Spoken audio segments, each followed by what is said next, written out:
नमस्कार. मी मनाली. वैष्णवी हगवणे हुंडाबळी प्रकरण गेल्या अनेक दिवसापासून महाराष्ट्रामध्ये मोठ्या प्रमाणामध्ये गाजत आहे. वैष्णवी हगवणे आत्महत्या प्रकरण झाल्यानंतर मोठ्या प्रमाणामध्ये त्यांचे कौटुंबिक फोटोग्राफ्स आणि व्हिडिओ व्हायरल झाले. या व्हिडिओमध्ये कधी वैष्णवी, कधी वैष्णवीची जाऊ, कधी वैष्णवीची सासू सासरे, कधी वैष्णवीची नणद, कधी वैष्णवीचे आईवडील असे फोटोग्राफ्स व्हायरल झाले. त्याच्यामध्ये कधी लग्नाचे, कधी सांजीचे, कधी बाळाच्या आगमनाचे, कधी वटसावित्रीचे असे वेगवेगळे फोटोग्राफ्स व्हायरल झाले.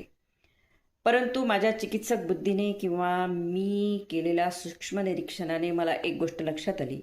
या सर्वांमध्ये करिश्मा हगवणेचे जे फोटोग्राफ्स किंवा व्हिडिओ व्हायरल झाले त्यामध्ये करिश्मा एकतर तिच्या उद्योगाची जाहिरात करत आहे, किंवा तिच्या उद्योगाच्या वाढीसाठी ती प्रयत्न करत आहे, किंवा तिच्या उद्योगाची ते जाहिरात करत आहे, किंवा तिच्या उद्योगाचा ती शुभारंभ करत आहे. धन्यवाद.